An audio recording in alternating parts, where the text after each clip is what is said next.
Hello students, welcome to online class.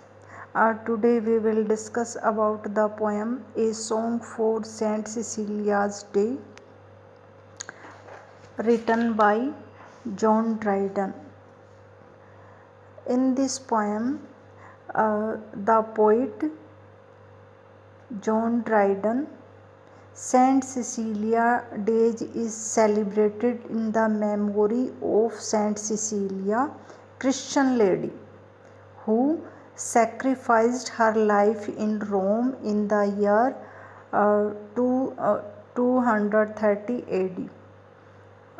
She adored as a saint and patron of music, and 22nd November is celebrated as Saint Cecilia's Day, her memory.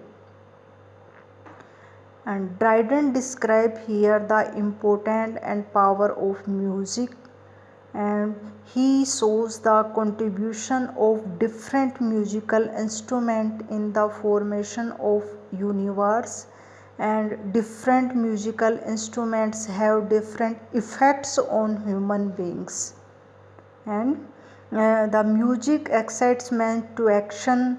The poet described this effect by describing how the various musical instruments rouse and our passion.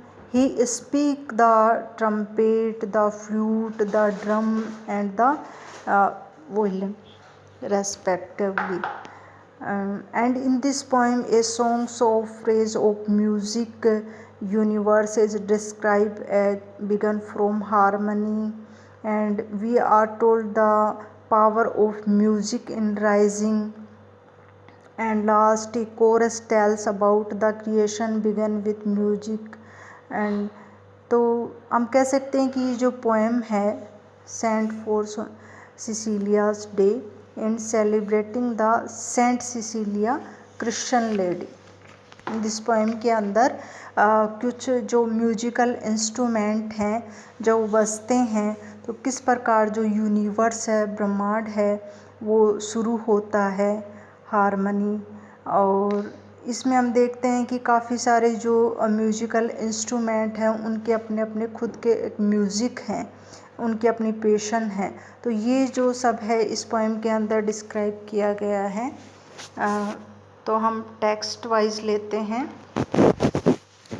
A song for Saint Cecilia's day, from harmony, from heavenly harmony, this universal frame began. तो यहाँ पर देखिए जो harmony है वो है music, और universal का मतलब यहाँ पर जो वर्ल्ड है, होल वर्ल्ड, संसार, जिसको हम ब्रह्मांड बोलते हैं।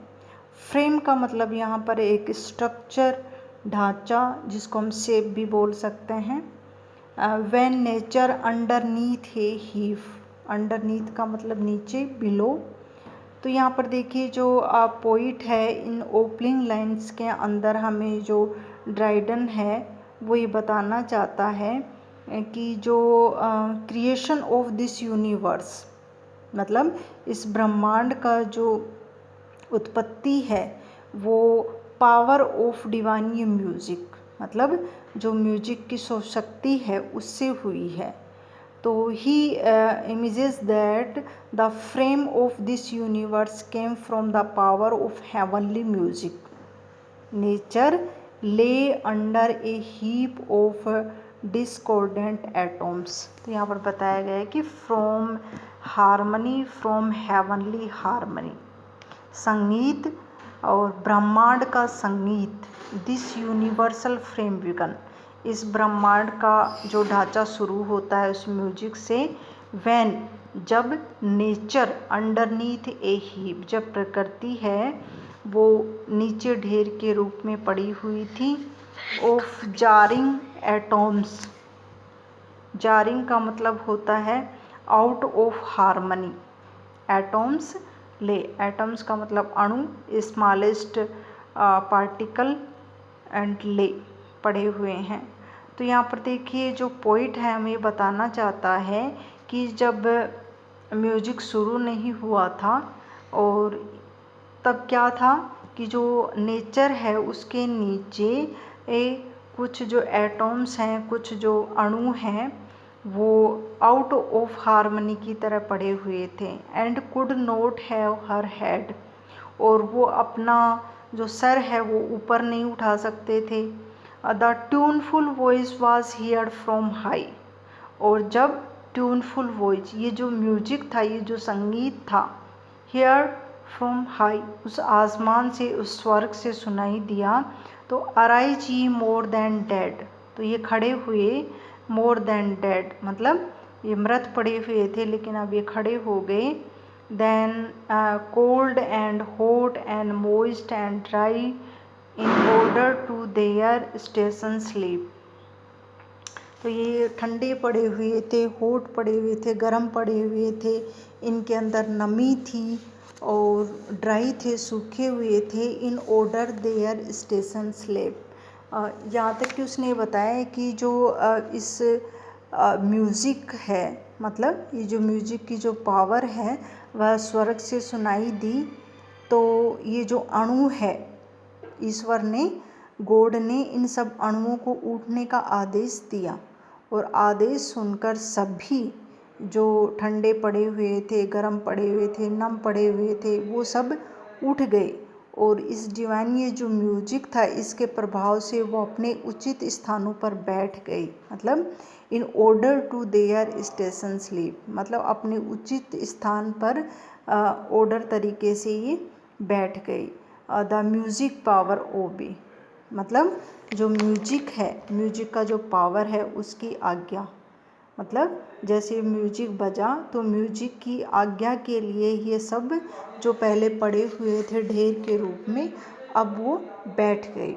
From harmony, from heavenly harmony this universal frame began, मतलब harmony, music from heavenly harmony, स्वर्ग का music, this universal frame began, ये जो ब्रह्मांड का जो ढांचा है वो शुरू हुआ।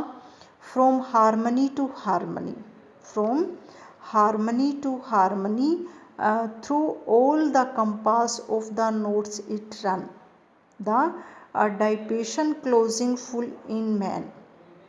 तो यहाँ पर देखिए कंपास का मतलब होता है एक इंस्ट्रूमेंट जो रेंज ऑफ वॉइस, मतलब जो आवाज़ है उसका जो क्षेत्र है उसके नापने का जो वाद्य यंत्र होता है कंपास। नोट का मतलब यहाँ साउंड से मतलब है, और इट रन का मतलब गुजरना, पास थ्रू, और डाइपेशन का मतलब है हारमनी, स्वर लहरना, या हारमनी म्यूजिक जिसको हम बोल सकते हैं।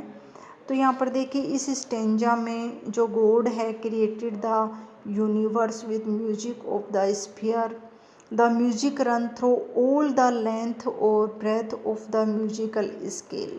उसने बताया है कि जो प्रकृति के परस्पर विरुद्ध जो अणु जो नीचे पड़े हुए थे वो अपना सिर नहीं उठा सकते थे, तो यहाँ पर म्यूज़िक ने उन सबको उनका निर्माण किया, और जो संगीत है, जो हारमनी है, वो होल हारमनी के स्वर से गूंज गया। इस तरह से जो प्राणी की रचना में जो संगीत के जो स्वर है वो बजने लगे। और तो यहाँ पर जो म्यूजिक है वो विभिन्न प्रकार की शक्ति के कारण छोटे से प्राणी से बड़े से प्राणी की रचना हो गई, और अंत के अंदर एक जो मानव है, एक जो ह्यूमन है, उसकी रचना हो गई। तो यहाँ पर देखिए जो ड्राइडन है वो पॉइंट्स आउट दैट कि men is the God's creation, मतलब हारमनी टू हारमनी, स्वर से स्वर गूंजा, through all compass of notes in run, और इसका जो क्षेत्र था म्यूजिक का, the diapason closing full in a man, वो किस रूप में बदल गया, मैन के रूप में बदल गया। What patient cannot music rise and quail when Jubal struck the corded shell, his listening brethren stood around। अब देखिए हमारा जो थर्ड स्टेंजा है उसके अंदर रेज का मतलब होता है प्रोड्यूस करना, क्वेल का मतलब होता है शांत, काम डाउन, और जुबेल क्या है, एक father of music in the Bible, father of music in the Bible. Struck का मतलब अंगुलियों से, सेट फिंगर से मतलब उस म्यूजिक को बजाना, और शेल का मतलब होता है यहाँ पर इंस्ट्रूमेंट ऑफ म्यूजिक, और कैलेस्टियल का मतलब होता है स्वर्गीय, साउंड का मतलब संगीत, कहने का मतलब हेवनली म्यूजिक। होलो, होलो का मतलब खोखला। तो यहाँ पर देखिए जो थर्ड स्टेंजा है हमारा, इसमें जो पोइट है वो इम्पोर्टेंस ऑफ म्यूज़िक के बारे में हमें बताना चाहता है कि ही सेज दैट कि music can generate the calm down the feeling. इसका मतलब ये है कि जो मैंस हैं patient can not do when Jubail the father of music sounded strings of the strengths musical instrument produced such sweet music, his brothers and friends stood around his wondering at the sweet music। तो यहाँ पर देखिए जो third हमारा स्टेंजेस में बताना कि what patient can not music arise and quail, कि जो भावना है, जो पेशन है, इमोशन है, can not music rise and quail. Rise का मतलब पैदा करना, क्वेल का मतलब शांत तरीके से। व्हेन जब Jubal struck the corded shell, जब जुबेल ने अपनी अंगुलियां उस म्यूजिक वाद्य यंत्र के ऊपर रखी तो कहने का मतलब ऐसा म्यूजिक सुनाई दिया। हिज लिसनिंग ब्रेदन स्टूड अराउंड, तो उसके जो भाई बंद थे वो वहाँ खड़े हो गए, मतलब उसके चारों तरफ खड़े हो गए। And wondering on their faces fell to worship that celestial sound, और चारों तरफ घूमने लगे और उनको ये लगा कि ये जो म्यूज़िक है मतलब आश्चर्यचकित करने वाला था। कैलेस्टियल साउंड मतलब किसी स्वर्गीय साउंड है ये, कहने का मतलब उसके म्यूजिकल इंस्ट्रूमेंट में ऐसा लगता था कोई दैवीय म्यूजिक हो, कोई स्वीट म्यूजिक हो। तो जो उनके जो फ्रेंड्स थे, उनके जो ब्रदर्स थे, उनके जो faces to worship the musical instrument, मतलब उनके जो चेहरे थे वो इस म्यूजिकल इंस्ट्रूमेंट की पूजा के लिए झुके या उन्होंने महसूस किया। इसलिए they thought that inside the shell there was certainly some god who spoke in such a sweet voice, और वो एक दूसरे से कहने लगे within the hollow of the shell the spoke too sweetly and so well, कहने का मतलब उस म्यूजिकल इंस्ट्रूमेंट के अंदर ऐसा लगता था जैसे कोई गॉड हो और वो बोल रहा है इस मधुर संगीत को। And that he proves that greatness of music which can generate calm down various feeling of the human heart.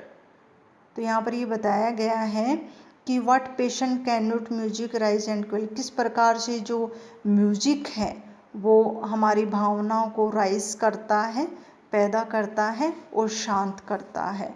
तो देखिए यहाँ पर जुबेल का उन्होंने एक एग्जाम्पल दिया कि father of music in Bible, कि जब उसने अपनी अंगुलियाँ उस म्यूजिकल इंस्ट्रूमेंट पे रखी तो किस तरह एक स्वर्गीय साउंड वहाँ से निकली और लोग आपस में बातें करने लगे कि ये जो म्यूजिक है ये ऐसे वैसे नहीं, इस म्यूजिकल इंस्ट्रूमेंट के अंदर कोई गॉड है और वो स्पोक कर रहा है, वो बोल रहा है क्या, so sweetly and so well, इतना अच्छा मधुर संगीत वो हमें सुना रहा है।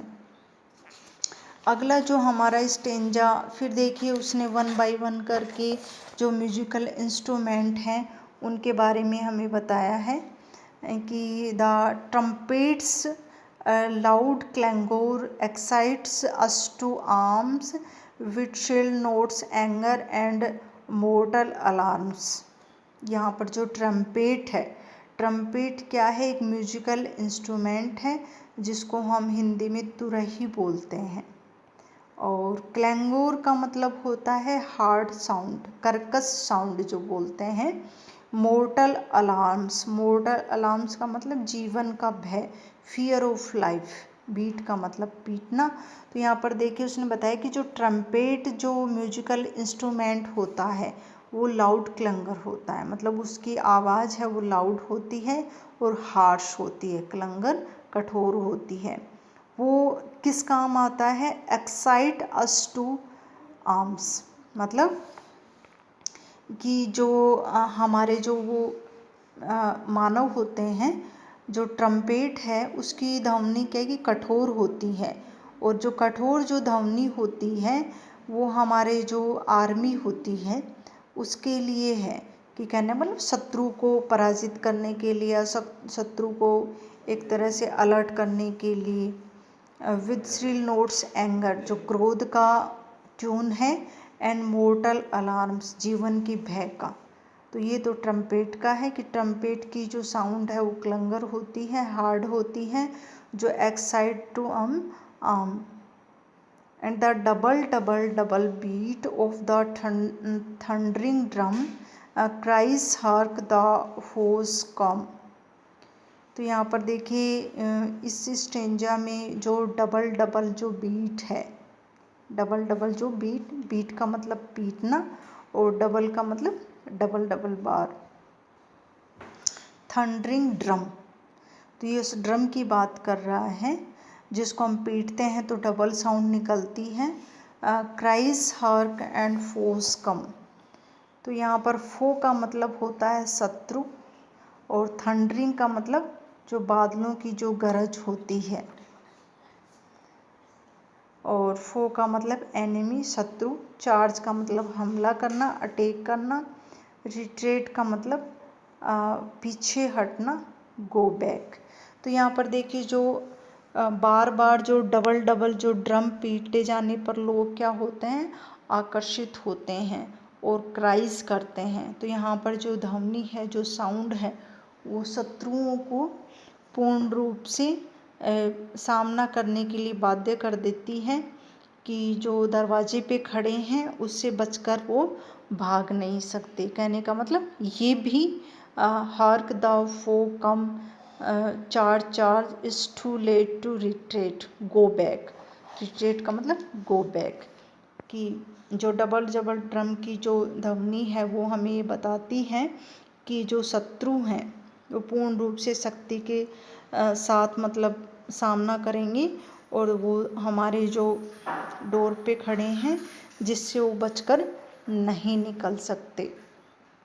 अगला जो हमारा म्यूजिकल इंस्ट्रूमेंट है, the soft companion flute in dying notes discovers the view of hopeless lovers whose dirge whispered by the warbling lute.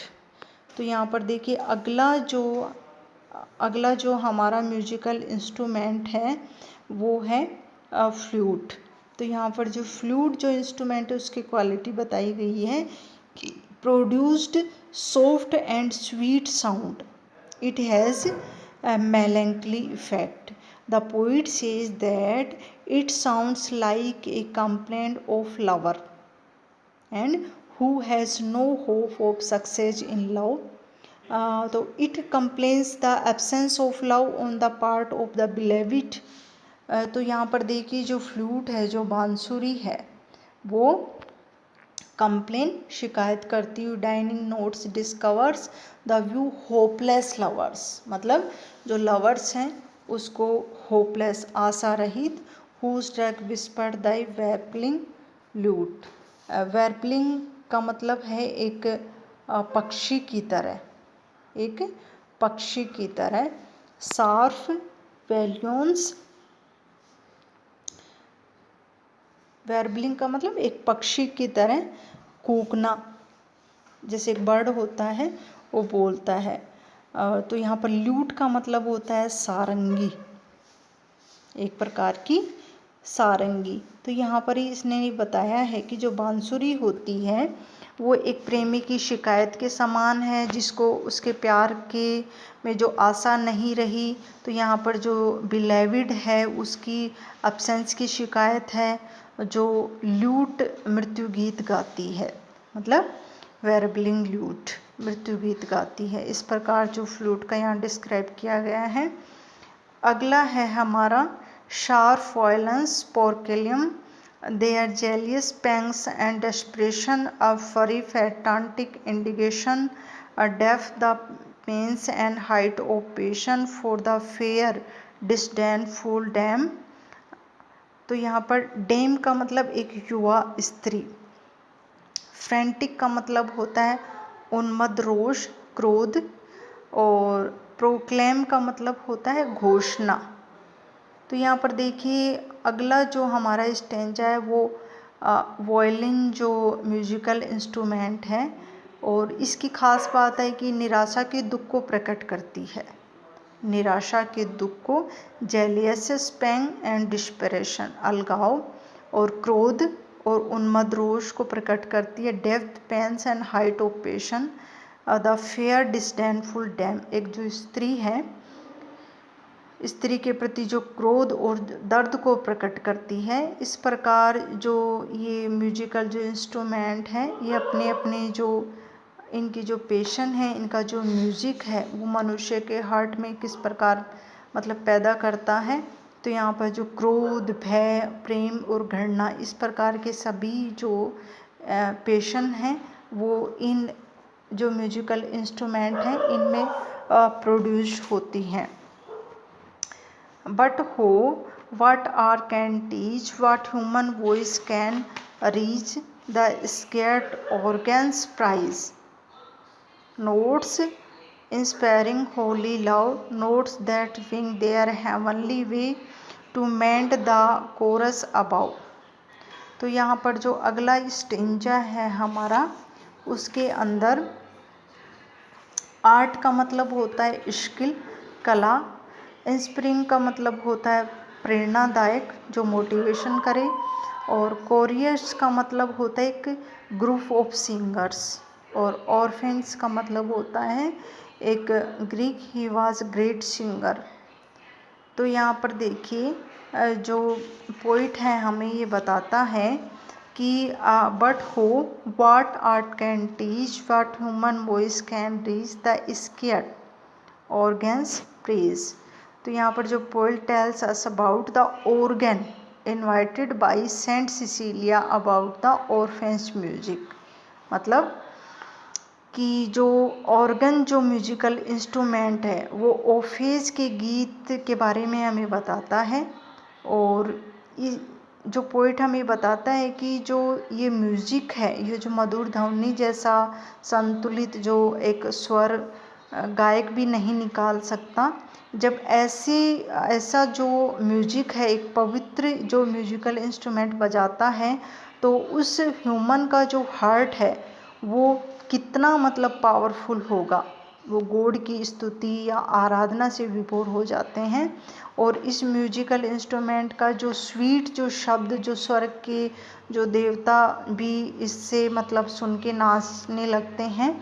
तो इस म्यूजिकल इंस्ट्रूमेंट के जो कोमल जो स्वर हैं वो मनुष्य के हृदय में भगवान प्रेम की संचार नहीं होता, बल्कि स्वर्ग के देवदूत की को भी गति मिलती है। तो यहाँ पर स्वर्ग में जो भगवान के सिंहासन के चारों ओर मतलब वो डांस करते हैं और गुण गाते हैं। तो यहाँ पर इसने बताया है कि what art can teach, what human voice can reach, scared organ praise, मतलब ये ऑर्गन है, इसका यहाँ पर डिस्क्राइब किया गया इंस्पायरिंग होली लव, कि प्रेरणादायक है लव के अंदर।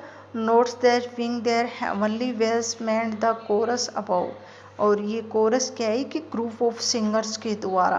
तो ऑर्फेन्स कुछ लीड द सेवज रेज, सेवज रेज का मतलब यहाँ पर जो जाति है, कौन सी जाति, जो जंगली जाति के जो लोग हैं जो सभ्यता से बहुत ज़्यादा दूर हैं, उसके बारे में बताया है कि and trees uprooted left their place sequacious of the lyre. तो यहाँ पर जो पोइट हैं हमें जो ओफेज के बारे में उसने बताया है कि किस प्रकार जो पुराने जो गायक ओरफेज अपने वॉयलिन से इतना अच्छा मतलब गाता था। तो जो इससे क्या है कि जो स्वेज जो रेंज थी, जो जाति के जो लोग थे जो बिल्कुल सभ्यता नहीं जानते थे, वो भी इस संगीत को मतलब खींच ले आते हैं। और यहाँ तक कि जो वृक्ष हैं, जो ट्रीज़ हैं, अपरूटेड लेफ्ट देयर प्लेस, जो वृक्ष हैं वो जड़ से उखड़कर इस गाने को मतलब सुनने के लिए आगे आ जाते हैं। तो यहाँ पर देखिए जो सेंट सिसिलिया का जो ये ऑर्फेन्स है जो उसने इन्वेंट किया था, तो यहाँ पर जो गॉड है उसको भी मतलब जादू कर दिया, गॉड के ऊपर भी जादू कर दिया। और वो ये कहता है कि स्वर्ग के अंदर जो देवता हैं, जो एंजल्स हैं, उसके संगीत को सुना और उसने स्वर्ग को भी छोड़ दिया और पृथ्वी से और भूल से वो पृथ्वी को मतलब स्वर्ग समझकर वहाँ नीचे आ गए और इस संगीत को सुना और अपने वाद्य यंत्र ऑर्गन से मतलब म्यूजिक बजाया। इस प्रकार जो पोइट है ड्राइडन, वो हमें ऑर्गन को ज़्यादा मतलब अच्छा बताता है कि लायर से ज़्यादा ऑर्गन ज़्यादा अच्छा है, यह विचार मतलब अपना प्रस्तुत करता है। तो उसने देखिए यहाँ पर ये बताया है कि जो ऑर्गन है म्यूजिकल इंस्ट्रूमेंट जो सेंट सिसिलिया ने जो बनाया है वो लव के लिए भी अच्छा है, हेवनली के लिए भी अच्छा है। और उसने जो सेवेज जो रेज है, जो मतलब अनपढ़ जो असभ्य लोग हैं उनको भी आकर्षित किया है। और जो ट्रीज़ हैं वो भी उखड़कर उस गाने को सुनने के लिए आ गए, उस म्यूजिकल उनसे सुनने को लिए आ गए। और इसके बाद उसने बताया जो लायर से भी ज़्यादा अच्छा ऑर्फेन्स है। But bright Cecilia raise the wonder higher when her organ vocal breath was given, an angel heard instead appeared, mistaking earth of heaven। कहने का मतलब जैसे सिसिलिया ने इस म्यूजिकल इंस्ट्रूमेंट को इवेंट किया ऑर्गन को, तो इसकी आवाज़ से जो हेवन के अंदर जो देवदूत थे वो पृथ्वी पर आ गए और पृथ्वी को मिस्टेकिंग अर्थ ऑफ हेवन, पृथ्वी को हेवन समझने लगे, स्वर्ग समझने लगे। यहाँ पर देखिए लास्ट में ग्रांड कोरस है, as from the power of sacred lays the spheres begins to move, the song of the great creator praise to all the blessed and above. So when the last and dreadful hour trembling pregnant shall devour, the trumpet shall be heard on high, the dead shall live, the living die, the music shall untune the sky। तो last में देखिए ये जो paragraph है इसके अंदर poet ने हमें ये बताया है कि लास्ट के अंदर जो कोरस है, मतलब जो कोरस है उसमें ये बताया कि जो म्यूज़िक है वो क्रिएट द यूनिवर्स और universe to end when the angels begin to sing their holy song, the power of music set the heavenly bodies into the motion. तो यहाँ पर देखिए ये बताना चाहता है कोरस के अंदर जो म्यूजिक है वो क्रिएट द यूनिवर्स, यूनिवर्स को उसने क्रिएट किया है। कहने का मतलब यहाँ पर पावर ऑफ म्यूज़िक की बात हो रही है। और फिर उसने लास्ट में बताया है that produce the harmony of the spheres because they began to sing the praise of God to all the angels in heaven. मतलब ईश्वर के जो देवदूत हैं और ये जो हार्मनी है, म्यूजिक है, sphere because they begin to sing the praise to of God to all the angels in heaven. On the doomsday will appear below this trumpet. The effect is trumpet will be that all living will die, मतलब all living it die, मतलब कुछ जो जीवित सजीव थे वो मर जाएंगे।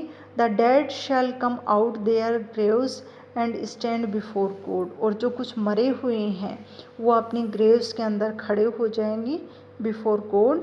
The God will pronounce his judgement according to good and bad deeds performed by human beings during their life time. The same powers of music God had created this universe shall bring the universe to its end।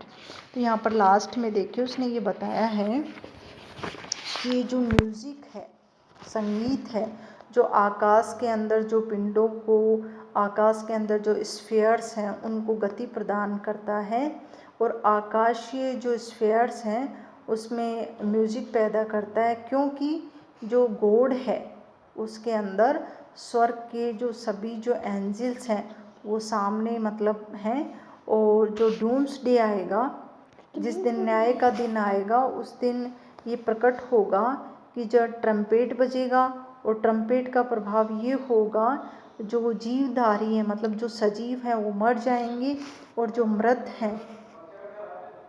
हैं वो कब्र से बाहर निकलेंगे और ईश्वर के सामने खड़े हो जाएंगे, और ईश्वर के सामने वो घोषणा करेंगे कि जो जजमेंट है, जो न्याय है, वो मनुष्य द्वारा अपने जीवन में किए गए अच्छे व बुरे जो डीड्स हैं, जो वर्क हैं, उनके आधार पर होगा। इस प्रकार जो म्यूजिक की जो पावर है, जो उस यूनिवर्स के क्रिएशन का कारण बनी, इसे समाप्त भी कर देगी। तो इस पोएम के अंदर हमें पोइट है वो म्यूजिकल जो पावर है उसके बारे में बताता है कि किस प्रकार जो म्यूजिक है वो यूनिवर्सल को क्रिएट करता है और किस प्रकार यूनिवर्स का वो एंड कर देता है। तो यहाँ पर देखिए नीचे समरी ऑफ द पोएम है।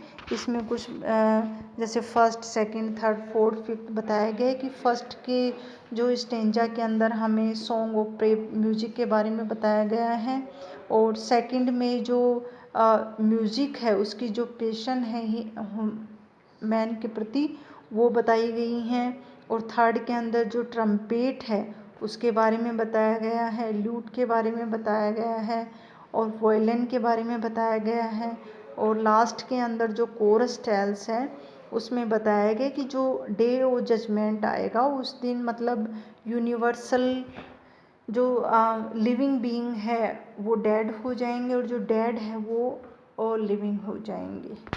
आई होप आपको ये पोएम पसंद आई होगी। Thank you so much.